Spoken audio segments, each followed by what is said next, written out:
We have with us the Panchayat Minister of Goa, Mauvin Godinho, former Power Secretary Anil Razdan and Ashok Khurana from the Association of Power Producers. Lata Venkatesh is also joining in to take this discussion forward.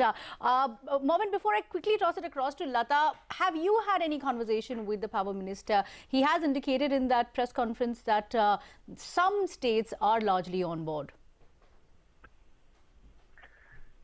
Yes, there have been discussions taking place with all the states and all the players in this particular sector.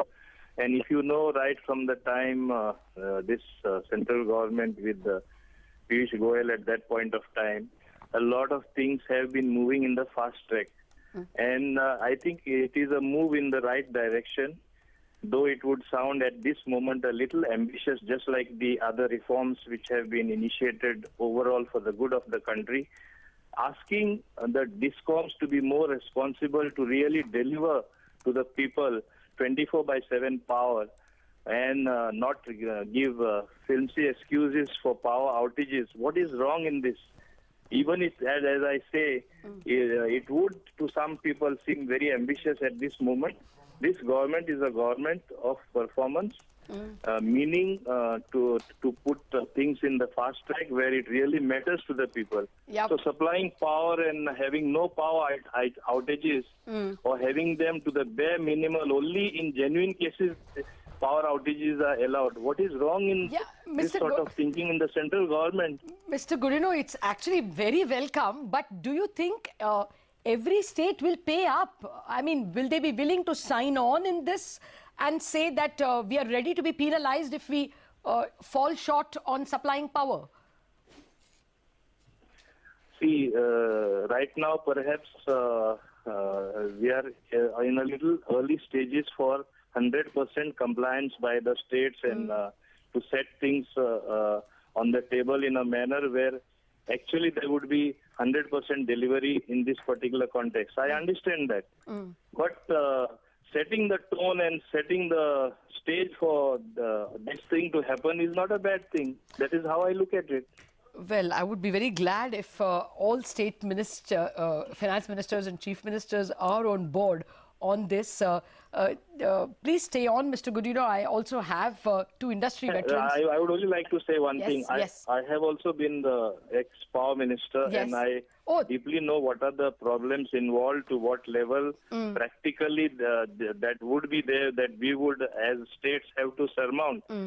But if there is an honest effort on part of the central government, on part of the state government, on part of the DISCOMs, all the other stakeholders as well, why should not we make an effort in that direction? And what is wrong in this thinking? If Mr. RK Singh thinks that, yes, this thing is my agenda, we should all welcome it. And I think this is by far the narrative of our Honorable Prime Minister, who wants things and delivery to be the average the people in all sectors. I'll tell you, the average AT&C losses in the country is as high as 24%. Let me get the past bureaucrats in and policymakers. Mr. Anil Razdan, do you think a law like this will require the 51% assent of the states, isn't it? If you were to make electricity a right, and states will be penalized for not providing power at any point in time.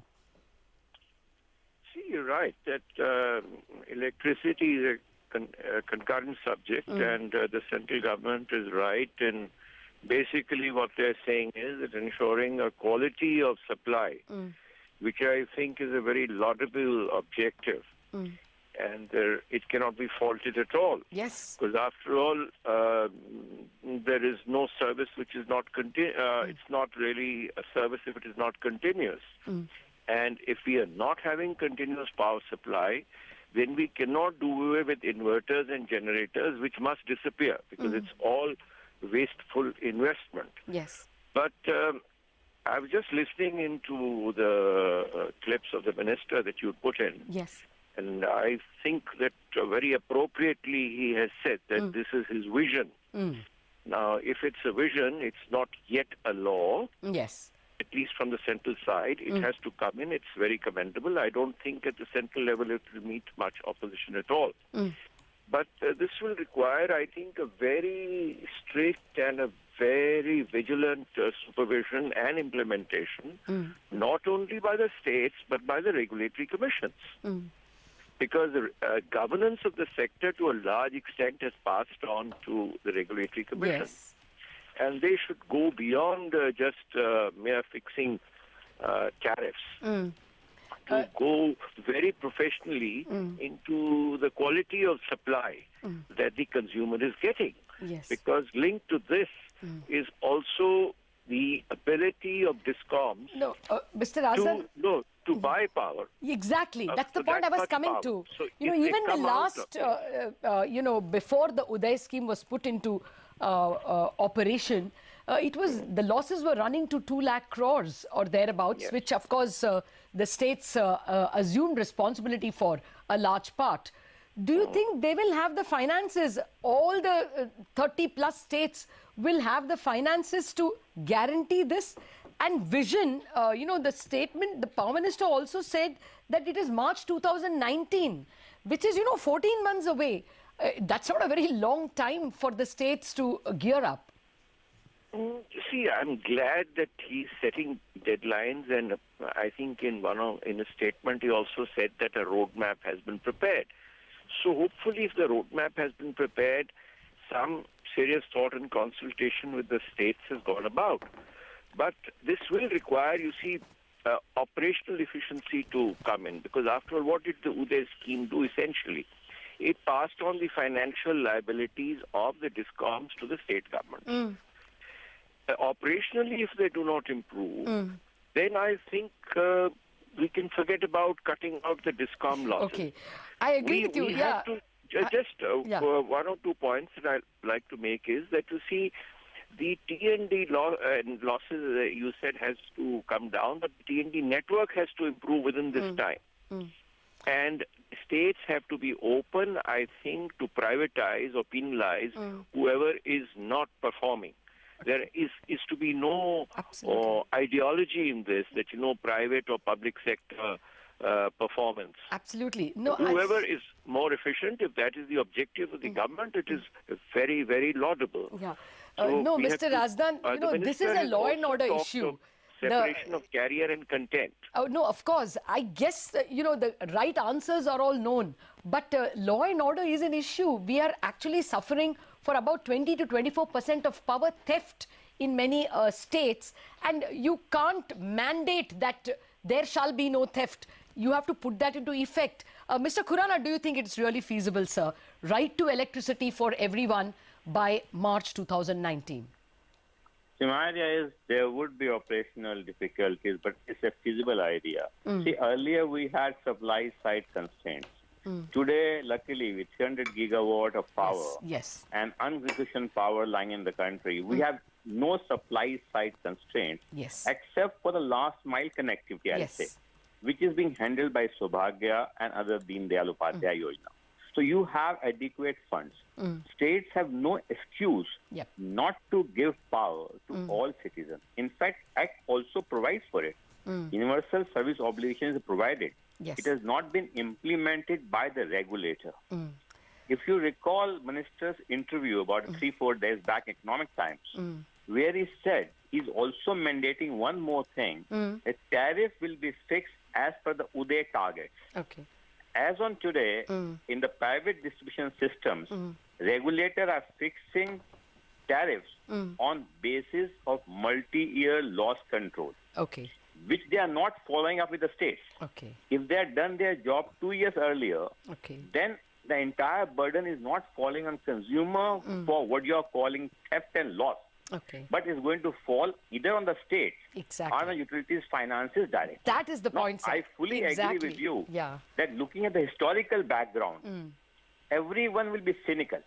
But the very fact he has taken this step, Yes. and states will come on the board because it's a political potato for them to Okay. say, I will not supply 24/7. Yes. No, I States will come on the board. Okay, well, I do hope so.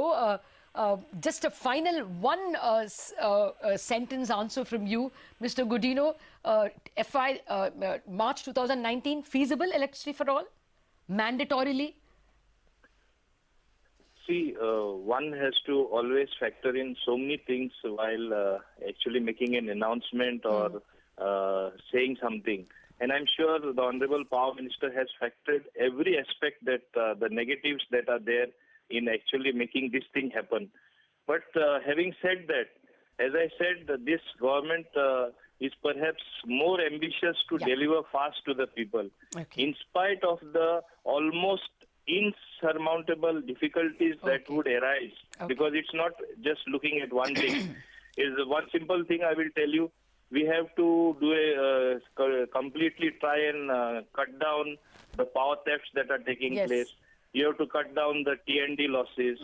You have to, I would say, there is now not much room for free lunches. Absolutely. Like we get subsidized power. It is not the actual rate of power that the cost which Fair is point, there. sir. People get so many subsidies. Yes. So those days of free lunches also perhaps would have to be curtailed, where people are made to pay actuals and actually see that there is a shoring up of also upgradation of the different power generating units. Otherwise, in the long term, again, that would come as a big minus. Fair point, sir. when actually it breaks down or something Fair serious point. happens. Fair I'm point, sure sir. the Power Minister has factored all this, and in spite of all that, if he's really wanting to do it and he has set a deadline, then certainly he has done his homework well and he would move towards that direction. We should not be cynical about No, not at everything. all. Like, not at I all. know Cynical, how not how cynical at all, sir. people Skeptical, are yes. Skeptical, when yes, not there cynical. When there have been far-reaching reforms, whether it is demonetization, whether GST, what was the refrain from various quarters, the results are there for everyone to see. We are moving in the right direction. This is also a far-reaching reform of far-reaching consequence, because power is the indicator of growth. If you have good power, you have grown well, you have grown well and towards goal of being a real superpower. I'm not that faulting India the can goal be. at So all, I look sir. at it from that angle. I'm not faulting the goal. I was only worried about the operationalizing of that goal. Thank you very much, Mr. Godinho, Mr. Khurana and Mr. Anil Razdan for joining us.